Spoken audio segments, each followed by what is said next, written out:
Hi, everyone. This is Margarita Kiwis, host of Solve for X. And today, my guest is Dustin Haisler, one of my favorite people in the world and a former partner in crime. Dustin is the Chief Innovation Officer for e.Republic, the nation's largest media and research firm for state and local government. Now, previously, he was the Chief Information Officer and later Assistant City Manager for Manor, Texas, a city outside of Austin. Now, this is where Dustin and I come together because he and I worked on Manor Labs, and it was a pioneering effort of government information, GovTech and government innovation back in 2009. And I don't know if you remember the story, Dustin, but you called me one day saying, "Hey, Margarita, what are you up to?" And we chatted. I go, "Oh, I'm at the Persuasive Technology Lab at Stanford, and we're working on this project called PeaceX." And you said, "Oh, yeah? Can governments get involved?" And I said, "Sure." And then you called me like 10 minutes later, said, "Okay, I got the website up." And we were off to the races. But I met you at South by Southwest earlier that year because we were both working on QR codes and we were on the QR codes panel together. And I was really curious about how you were using QR codes in Manor, right? And you were pretty young then, as I recall. How old were you? Oh gosh, man. I think I was 19, 20. Yeah. Yeah. I think you were about 19 when I met you at South by Southwest. I was just so impressed. And then the next day, Phil Taylor came out to pick me up, to take me out to Manor. And I'm like, "Where are we going?"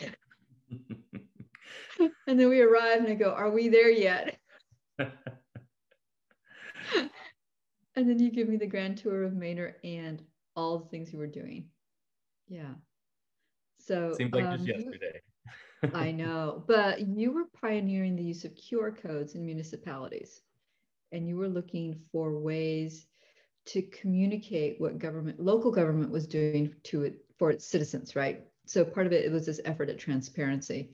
And I also remember that you were doing a lot of innovation and experimentation because Manor is a very small town. Can you tell us a little bit about Manor? Yeah, so Manor is a small community on the outskirts of Austin. It's grown significantly even since I left the city. But it was really just a town that was kind of a pass-through town for everyone, and people lived in Manor and they worked in Austin or they worked in other surrounding communities. And so as a city, we were strapped for cash and had to try to find creative ways of solving problems. And rather than kind of going about it the traditional way of just issuing debt or raising the taxes and doing that, we decided to try to find ways to partner, to innovate, and to kind of experiment with what was possible. And so that's kind of where a lot of that started. I mean, I was a tightwad financial guy, came out of banking and started there as their CFO, and quickly realized we didn't have the cash necessary to do all the things that we needed to do as a city. And so that constraint kind of was a catalyst for a lot of the innovation that followed. Yeah, and I remember after we talked to you, we were brainstorming a little bit on the phone. Next thing I knew you had gotten Spigot as a partner. That's right. So this is the great thing about being young, right? When you're 19, you don't know that you can't. You just sort of like put yourself out there. You just get on the phone and you say, "Hey." And more often than not, people say yes, right? Yeah, that was a surprising thing there. But yeah, I mean, we started looking for ways to tap into, as you know, the kind of knowledge of our community. We wanted to find ways to flip the engagement needle on its head for the public sector. And it's kind of interesting. I wasn't a public servant by trade, and when I came in, it was kind of like, why would you want to go and get citizen input? They have 3 minutes to speak at council agendas, and it's just a recipe for disaster. And that's where, in talking with you and kind of collaborating with you, we figured out that, hey, if you do it in a structured way, you can actually tap the collective knowledge of your people and put it to use. And so, yeah, you're absolutely right. I mean, when it comes to the partnership, I mean, that's kind of what I had to do was just call a lot of people and and try to build some of those bridges. I mean, the funny story is, like, even from a university standpoint, we couldn't partner with universities in our backyard just because no one really took us seriously. And so, that was the great thing about being able to partner with you in the Persuasive Technology Lab, is because, it didn't matter how big we were or how small we were, Right. you were interested in kind of the ability to put it into practice, right, in the real world. And so that was the exciting thing. Yeah. And I think that the other really cool thing, as I recall, was that like within 10 weeks of launching Manor Labs, you got a mention in the White House blog. Remember? And we went like, ah! We went viral, yeah, at the time. I So know. yeah. It was kind of crazy because everyone's going like, I mean, people were looking to New York and Boston and San Francisco and really, big cities to take on this government innovation. And then there's this itty bitty little town in Texas. Yeah, it's wild kind of what happened from that. And I think the good validating thing is it didn't matter our size. And the White House was, like Beth Novak came out to Manor and was able to see what we did in real life. And yeah, I mean, I think it was a great early example kind of in the Gov 2.0 era, which seems like so long ago, a decade ago, but wow, it was an exciting time of lots of innovation, lots of experimentation, lots of change. And it's great to see how things have progressed in the last decade in the market.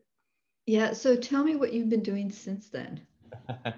Where to start? So when I left Manor, I went to Spigot and ran government innovation for them. And so was able to kind of take my learnings in that small town and apply it to much larger customers like New York City and in Bogota, Colombia, and really all over the world. So I had a lot of fun working with Paul Plushcal and team at Spigot and really pushing the envelope with what was possible from a government innovation standpoint. At e.Republic, we're kind of in an interesting area because, we exclusively focus on state and local government, but we're kind of at the intersection of tech and policy. And I work with large companies, small companies, large government, small government. And really it's about, kind of making a way to catalyze innovation on a more regular basis to catalyze those, creative collisions that we had in the past. And so my job is really to help look around the corner, both for industry and for government, and to help look at some of those trends, some of those changes, diffuse them to the market, help government better use emerging technology, find ideas that are worth sharing, really try to push the envelope that way into where the future is heading. So I kind of get to wear multiple hats in that regard, but it's been, a ton of fun. We're looking at just this market. I mean, as 10 years ago, if you tried to build a startup and government was your primary customer, people would look at you like you were insane. I mean, they would honestly tell you that government is an industry and education was an industry that you shouldn't focus on because of all of these different myths, like it takes too long to do procurements, they're too bureaucratic, they're not open for that kind of change. And in reality, so much has shifted and so much has changed, and those myths have all been dispelled. And now there's this entire market. I mean, state and local government spends $111 billion a year on information technology. Collectively, they spend more than the federal government on IT, not counting the defense side. And so, there's an incredible market here, and there's so many new startups that are emerging. And so I have kind of the fortunate privilege of being able to help curate the GovTech 100, which is kind of like, our version of what Inc. does, but really trying to recognize companies, not based on revenue, not based on, those kind of artificial things, but really looking at who's moving, who's shaking, who's doubled down on pushing the envelope in the public sector. So you'll see kind of a mix of big companies and small companies. But yeah, this market is just incredible. The funding that's now coming to it, the investors that are now at the table, it's just, this perfect storm of activity that's happening right now in GovTech. So tell me, what big trends do you see in GovTech right now? What are the entrepreneurial opportunities, right? Especially when we're looking at, there's still, since they still play in the entrepreneurial world, there's still this huge desire for people to do make a difference in the world, to make a positive impact in the world. Where do you see the opportunities for entrepreneurs in GovTech? Where to start? I mean, when you think about government, government is an industry of industries, as our CEO likes to say. So every possible facet that exists in the enterprise world also exists in a city hall somewhere or in a state. You've got everything from public health, which became really big this year, to public safety, to social services, to just the core administration and kind of records management. I mean, just so many facets that exist. So it's an exciting market because regardless of what area you're in, whatever adjacent area you're in, your technology probably has some applicability to government from a utilization standpoint. What's hot, what was hot in 2020, of course, was the shift to remote and taking services that were locked into in-person interactions and physical signatures and, pulling the number and putting them online and making it really easy for people to do that. Now going into 2021, we're still kind of dealing with COVID-19. You still got, all kinds of new challenges that agencies have to deal with. I think the big opportunities are still around modernizing the old ways of doing things. And that doesn't just mean, taking a data center and making it, able to be migrated to a cloud environment, but also the processes themselves. I mean, government agencies are struggling with the change management dynamics and how to deal with the cultural fallout that exists from this hybrid work environment. Reinventing and reimagining government services for the new norm, I think, is a really strong and really relevant thing even to this day. I think kind of operationalizing and managing data is another big one. So as you know, government has more data than it knows what to do with. We saw the tip of the iceberg with COVID-19 response, with governments using that data to try to make policy decisions. But I think that's really just a warm-up act for what's possible. I mean, think about all the other data that we have outside of the case counts and hospital counts and everything else, and what we could do with that if we actually applied it to really use data-informed decisions and, not just have some fancy dashboard hanging in the mayor's office, but actually use the data to drive better outcomes for the public. And so I think there's a lot of opportunity there as well, but we do have still challenges. Like connectivity is big, right? We saw firsthand connectivity was a major challenge, especially in rural cities, and how to solve that creatively without expecting people to just put fiber in the ground is one big aspect that we're dealing with. Security. So tell me this, why is connectivity so hard? I mean, we've only been talking about internet connectivity for a quarter of a century. Connectivity. Right? And even fiber in the ground, like here in Palo Alto, Google was doing Google Fiber like 10 years ago, right? And it's still, I mean, why is it taking so long, Dustin? I mean, I'm a patient woman, but quarter of a century? Yeah, it is. But there's been so much innovation now that's happening that's kind of changing the landscape. I think the problem with connectivity is we looked at it just like, traditional telephones, right? In the past, it was heavily regulated. You had different service areas and technology started to come into the picture. And I think that's where this regulated industry started to rub up against the constraint of just progress. And so I think some of the existing rules and regulations about who can serve who kind of started to prevent some innovation from happening there. But I also think, the economics of some of the technology, especially in rural areas, if you had, like for instance, Texas, we're a very big state. Right. And so it's very expensive to put fiber in the ground. And from a technology standpoint, it doesn't make sense to actually outlay fiber everywhere just because there's so many wide open areas that don't have development. But I do think that there's other technologies that are starting to come in, and I do think there's economic incentive models that are coming in that can allow us to do that. I think the problem is cities never really treated technology as a utility infrastructure until more recently.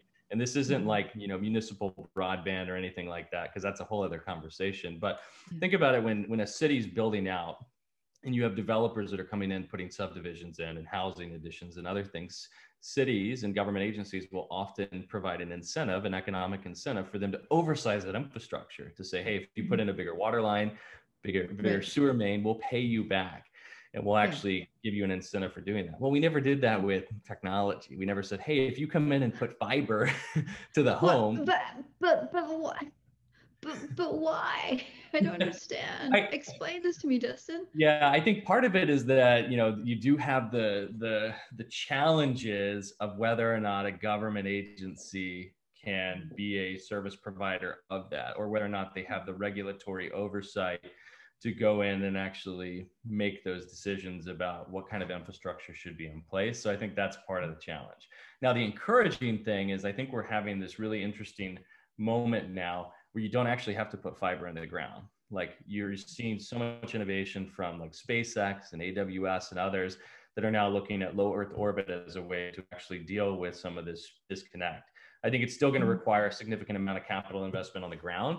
And so, our hope and our expectation with the new administration is that there's going to be a lot more money outlaid to do this level of investment. I mean, we already saw the FCC put, I think it was like $864 million to SpaceX to do rural, broadband and do some of those things. It's going to take a lot more than that, but I think it's a start. And so I think the conversation is shifting.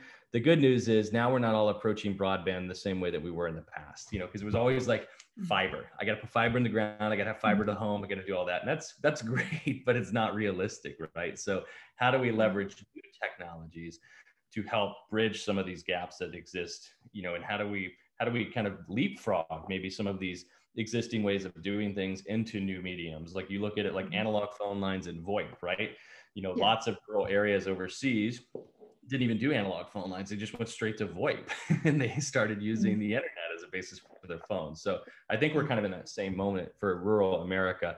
There's still a lot that has to change. And I think it's going to require some federal involvement as well from the FCC. They're going to have to decide the role that state and local government will play long term. And that seems to be a flip-flop game every administration. And then, the cities are going to have to figure out a way to also help economically incentivize that infrastructure to be put in as well. Okay, so two questions come to mind. One is, if you're an entrepreneur, how would you tackle that problem and how would you get started? Given that, in my mind, okay, you're saying that procurement and everything is a lot easier than it used to be, and I'm going like, oh yeah. Yeah, I mean, when it comes to like startups, I mean, now is a great time to experiment, and you have tons of technologies. Like you actually have companies that have emerged in the space to help government experiment. Like there's a company called Urban Leap, which just manages pilots. They're now getting into procurements for agencies. And so if you're a city like Las Vegas and you've got lots of different pilots, now you've got a software product to kind of help manage that process and to help you understand what's working, what's not working, what's doing that. And so I think, it's a great time to go out and test and to experiment and to partner with agencies. And government is also now, they have the mindset where they want to find ways to solve these problems, and they know they can't do it all themselves. So we saw that, at the height of COVID, right? Agencies were looking for all kinds of creative ways to use technology in new ways. I mean, look at what's happening now with vaccine distribution and management. You've got Salesforce that's now, taking a CRM and applying that into that space. So, so much is happening around the industry. So if you're an entrepreneur and you're looking at government as an industry, I mean, one, you have to approach government realistically. Just because you have a shiny object or the best product whatsoever, it doesn't mean that someone's going to just say, okay, let's put it in my city and roll it out to the whole population. You've got to really start small, kind of like what we did in Manor. And you also have to have something that solves a mission critical problem of government, because government has more problems now more than ever. And it's a priority game, because there's not enough funding in order to solve all these. I mean, we just saw the new, stimulus package that was passed. And unfortunately, state and local aid was dropped from it, which basically puts state and local government in a position where by the end of Q4 2021, they face almost $1 trillion shortfall from their budgets, which is astronomical. And we haven't seen, the full impact of the tax and variable tax, collection rates that these municipalities are going to have and these states are going to have going forward. But it's a pretty, it's a priority game that's going to require them to attach themselves to a mission critical problem that helps government do its job better, more efficiently, or helps them collect and optimize, what they have from a revenue standpoint. So what are you seeing right now as mission critical? Yeah, so I think, yeah, so I mean, I think there's quite a few things. I think, things that are around augmenting staff. So we're actually seeing a lot of emerging technology come into staff augmentation, and it's not replacing people, but augmenting them. So like chatbots and other types of technologies that come in that allow a call center that may have a finite amount of resources to actually amplify their reach and their capabilities because they're using this technology on the edge to do that. So I think things that allow employees to do their jobs more effectively, more productively are huge. Things that modernize kind of the paperwork processes, the existing old ways of doing things. I mean, like, e-signature solutions, those types of things that replace that physical interaction are huge. Queuing technologies, crowd counting technologies. I mean, when you think about the reopening process for government, government agencies can't just stay virtual, right? You look at a lot of these companies that are like, oh, we're going to be permanently work from home and everything else. The government can't do that. They still have to provide a means of access for people in person. So you're going to see a lot more innovation, a lot more needs around the technology to enable that to happen safely and to ensure that you don't get into a position where you have too many people in a physical space. Mass transit's an example, right? I mean, as people are starting to get back on mass transit, how do you know when a bus is full now? And how do you know to queue another bus into the system? So that's huge. Probably the biggest one is cyber right now. Cyber is often the top priority for state and local officials, both on a policy and a technology side. It's only about 2% of the average IT budget, though. And as we've seen with the most recent, news on these cyber attacks and the sophistication of them, this is going to be a really big wake-up call for a lot of agencies that we have to get very proactive. And cybersecurity is a big challenge. And so it doesn't matter if you're a big city or small city, they're all getting hit equally with ransomware attacks. And in fact, a lot of the smaller ones are the ones that are more prime targets because they have less sophisticated systems in place. And they still, they ultimately will have to pay a ransom or, settle with whoever it is just because they have no other option. So that's a real thing. Yep. Ransomware in government. How big a problem is that? Huge. It is a huge problem. I mean, it's growing exponentially. Little cities, big cities, special districts across the board. I mean, they get hit with ransomware attacks on a regular basis. And it is a major challenge because not many of them have, the options to recover, from an image backup like some of the others. And many of them won't know that they've been breached until they get, hit with that ransom at the beginning. So we're seeing that. We're also seeing a lot of social engineering attacks. So the Kevin Mitnick attacks of the past where people are calling and, what started as kind of like, hey, go out and buy gift cards is now, really interesting and sophisticated attacks, especially like at the school districts where people are going online and they're using open data and they're forging documents and they're saying, hey, change our direct deposit info. We know we have a payment coming up for this big construction project, put it in this account instead of that account. And agencies are doing it and they're losing millions of dollars when that happens. So, you kind of have the tech side, but then you have kind of the traditional foundational, old school ways of just manipulating people into, unfortunately, having economic losses. But from a cyber standpoint, this is a huge problem at the state and local level. It's one that everyone has been solving separate, but we're starting to see more collaboration there. We're starting to see some shared services models emerge, not just around sharing info, but now, hey, if I get hit, my city gets hit, can another city come in and help me? Those types of approaches. So it's a major challenge for government. So a couple of years ago, smart cities were really being hyped. Whatever happened to smart cities? It depends on who you ask. They're definitely still around. And I would say, the notion of a smart city, the challenge with smart cities tech is that there's not a concrete definition of what makes a city smart. And to some people, it's blanketing your city in smart devices and Internet of Things and having smart lighting and everything else. For others, it's working inside of their government and trying to do performance management and improvement that way. And so I think the challenge is that there's just not a concrete definition that's embraced everywhere. There's not codified standards yet. There's a lot of international work to try to build some standards on what makes a smart city. But I think, especially now with the pandemic, if you have a quote unquote smart city tech, don't go into a government agency and say, hey, I have this smart city, trash can. It will solve all your problems. It will tell you when it's full. Latch yourself to something that's mission critical, that solves the needs that we talked about today. And then the future benefits, maybe allow you to get into some of those, general, like, smart city goals that you have for the future. So there are still a lot of smart cities initiatives that are around. There's still challenges that exist that pop up here. I think the challenge is just sustainability of the initiatives themselves, the codification of what makes a smart city, even just benchmarks on measuring them. And there's been a lot of initiatives and there's a lot of great organizations that are out there that are trying to tackle this. But I would say, there's not a concrete definition of what that is. And everyone approaches it in a very fragmented way. I mean, I spent a month in China last year actually studying just that, the smart cities front, to try to compare their approach to smart cities to the US. And what I found is that we're very similar in the same regard that no one actually has a quote unquote smart city as I would define it. Everyone's got pieces of what makes a city smarter. And they normally start with like transportation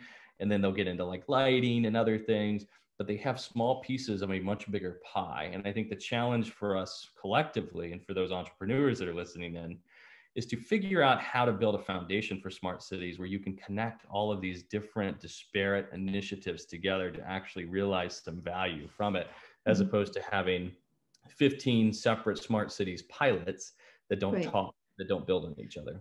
Right. And it seems to me that I was talking to the city manager from the city of Wellington in New Zealand a few years ago. He was at the Digital Cities Conference here at Stanford.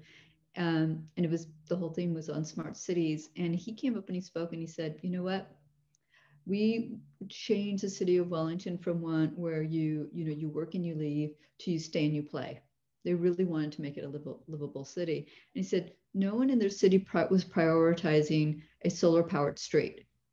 What they want is that, like, we want parks, we want trees, we want, wide sidewalks. So that way, our children can ride their bikes, or we can, push a stroller, or, so what the citizens wanted wasn't anything smart, actually. Yeah. It was really about the quality of life, and it was more nature. It wasn't tech. And so he said, so they oriented their city toward the priorities that the citizens laid out, and they transformed it to a city where people stayed and played. Yeah, that's a huge theme that we're seeing, is around focusing on the experience of government versus the use cases of government. So like, even in the pandemic, right? I mean, people went to the closest government agency to them that they knew. They went to their website to try to find information, and they didn't care who it was or what their function was or anything else. They just wanted information.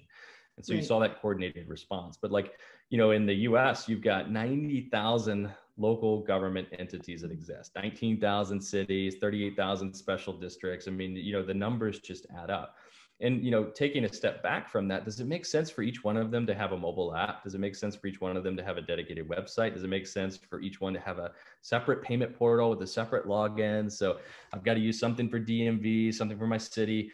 People just want to be able to do whatever government function it is at the right time, without having all the complexity associated with it. So it comes down to that kind of human-centric experience. So we are seeing a lot of innovation there, and I think that's a growing area. We have a government experience program at e.Republic through our Center for Digital Government that analyzes the experience of government. In fact, we previously, for 20 years, they did a best of web initiative to look at government and how they were using the internet. And then what we realized about 5 years ago is that the website's no longer the front door of government. Now you've got all of these new ways that people can access government, whether it's through a voice assistant or even through a third party. And so government now has to optimize for the plumbing, for finding ways to allow people to have as frictionless a process as possible when it comes to accessing services. And so, I just saw today there's that chat bot called Do Not Pay that allows you to, it automates, your ability to do all kinds of things like, sue for data breaches and other things, but they just added FOIA requests to it, right? That's a third-party experience that you can use to file a FOIA request, a Freedom of Information Act request, and it's going to interface with government, but you don't actually have to go to the government website, try to find the right person at the right place. So I think these third-party experiences and, these ways of accessing government that may be seen as a threat to the public sector actually solve a problem for the public sector. Like, does it make sense for government to build every single front door to itself? No, you need to find ways to reach people where they're at. And if that's on social media or a third-party app or something else, that actually takes part of the challenge away, because you don't have to go and try to recruit people to use your product and use whatever, instance you built. So I think there's so much happening around this government experience, but that's another area of focus for, entrepreneurs, is just what can you do to remove friction from the experience of government? How can you consolidate things into a single pane for people to use, to look at government, to access data, to understand data, all of that stuff. I remember that this came up for us when we were doing Manor Labs and Spigot and the innovation site, right? So if you remember the questions and ideas that people had, and at least I remember looking at the data with you and saying like, oh, people don't remember the question about the library. I don't know if you remember the question about the library, and people were complaining about the library, and we had to explain that the city of Manor did not control the library. It was a county function. It's almost like it was part of it. I realized in those days was just sort of educating people about which part of government these things, because as far as the citizens were concerned, it's like, it's the library, right? Right.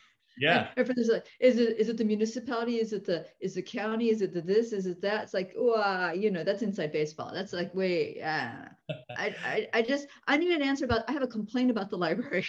Yeah, no, you're exactly right. And I used to get frustrated in council meetings at first, before we came to that realization. People would come in and they'd protest a tax increase, and it wasn't actually for our city, but they lived within our extraterritorial jurisdiction, which was actually the county. And so if the county rose their taxes and we didn't, people got confused and they assumed it was all the same. And they'd come to our meetings and they'd speak out, and I'd get frustrated because I'm like, you're wasting time. You don't live in this. And then it kind of hit me, to your point. I'm like, this is actually a failure on our side to not make it easier for them to understand where to go and how to actually share, their feedback on what was happening. And, I kind of had that realization, and I'm like, we really need to figure out a way to educate them on it and to make it easier. I mean, I can respond to their question and say, hey, here's where to go. Like, here's where to find out, rather than saying, hey, you don't live here, so there's no exactly. So, I mean, I think that's part of what, the future of government's going to be. I mean, if someone comes to a portal and, they want to get an answer to a question, and that city doesn't have that function, why not give them an answer to the question of where they can go and a link directly on where to do it? And so I think that's kind of the opportunity for agencies. I mean, the good news is, Edelman does this trust barometer survey, and they did one right before the pandemic, and they did one kind of after the first initial wave, and they showed that government had a double-digit increase in trust. And so people were actually, Then how did that happen? I would equate that to state and local government. That was before all of this got politicized, but okay. But I mean, I think that what it showed me is that the coordinated response initially, because if we think back to when the pandemic first happened, government was more coordinated than it had been in a long time. Before it got all political, it was, we were all sharing the same information. The federal government's information was being cross-posted on municipal websites. I mean, everything was coordinated, and it didn't matter where you went, you were getting consistent streams of information. And I think that was kind of a glimmer of what is possible when we start to look at that with how we deliver services and the experiences around them, right? There's ways to build those same bridges, but not just make it a crisis response mode, but to make it a continuation of how we do it. So what was curious to me about the early days of the pandemic, as I was talking to different folks, and we did we stood up a little COVID research group in the lab, because one of our colleagues, who's a former dean at Drexel, was saying, we need to capture all the perishable data. He says there's got to be some sort of like concerted, coordinated effort to capture the perishable data, because we will forget. And if we can capture it, people will be studying this for decades to come, right? Because you need to, how do people, what happens in week 1 or month 1 or month 2 or month 3, right? And if you look back at like the Spanish flu, there's not a lot of data, right? I mean, you kind of pick things out of the newspaper, but there's not a corpus of data. And he was saying this is so important, because certainly in like disasters, say there's an earthquake, and you're a civil engineer, you want to go and see what failed, which buildings failed and how they failed before they get torn down, right? And so, because if you show up 2 weeks after the earthquake, all the evidence of where the buildings failed will be gone, right? So he said, this is perishable. You got to be like right there, capture it, see how it's changing, and so on. And so he was making the argument with the pandemic. I said, okay, well, let's try to do that. Turned out to be wickedly hard. And then as I was talking to people, I said, is there a common operating picture of the pandemic that everyone can look at and say, okay, now we can coordinate our response, or, we're all operating off the same page. And I was talking to different people in government, and they're going like, no. And I said, why not?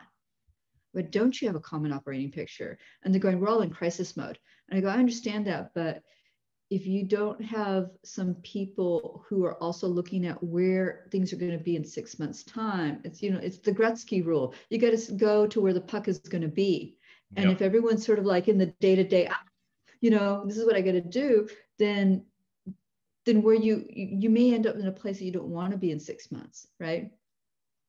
Because there's some things that you can look at the trajectory and you can predict, okay, if things continue as they are, this is going to be a problem in month 6, and this is going to be a problem month 9, and so on. And of course, here we are, right? We didn't have to be in this situation in the pandemic, certainly in California, where virtually all our ICU beds are full, right? Yeah.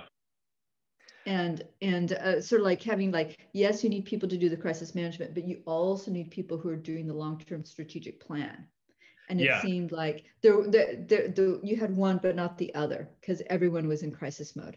I think so. And I think, the traditional, like when you look at how agencies respond to other crisis events, it's, a traditional thing that has an end in sight, right? Like, so if a hurricane comes through, right, like you have the ability to predict, anticipate, respond, and then, recover ultimately, and then go back and analyze it. I think what this presented was, kind of the first disaster situation that simultaneously impacted every city across the country, regardless of, their size or their proximity to water or to, natural disasters. And they don't have an end in sight, and it's difficult for them to anticipate. But I think to your point, the data is going to be really important. I actually think this also creates an opportunity to reimagine the kind of operating model for government. The common thread that we hear from enterprise companies as well as government CIOs is that I did 3 years worth of work in 3 months, right? Like I had to do all of this transformation. I did it really rapidly, and it was amazing to see the level of innovation, the progress that happened. And my response to that is often that, that's great, but this is also your new operating model. So regardless of what happens with the pandemic and, when it does eventually get under control, I think this will be the new norm of how we have to operate. Government agencies are going to have to be more adaptive, more nimble, and more able to respond to anything now, because the public's expectations are higher than ever on them. And I think that was the thing that was evident with the Edelman thing. An increase in trust is also an increase in expectation. And they're going to have a higher set of expectations on what government agencies are able to do with whatever comes next, whether it's a social, thing, whether it's a disaster, whether it's just behavioral shifts. I mean, this pandemic had encompassed so much, in one thing, from a public health crisis to shifting behaviors, to actually shifting the way that work is done, to validating remote work. I mean, all of these different dynamics have happened. And so, people keep saying, oh, well, the new norm is going to come out and this is what it's going to be like. And it's like the new norm is a moving target now. Yeah. And, I think this is just one accelerant that is basically going to put agencies in a position where they can no longer just wait for the private sector to figure it out. They can't just wait for, it to become a mainstream theme. It's something that they're going to have to anticipate too. And they're going to have to start to think like futurists and really try to anticipate, predict, plan, and ultimately experiment their way through some failures in order to get to where they need to be.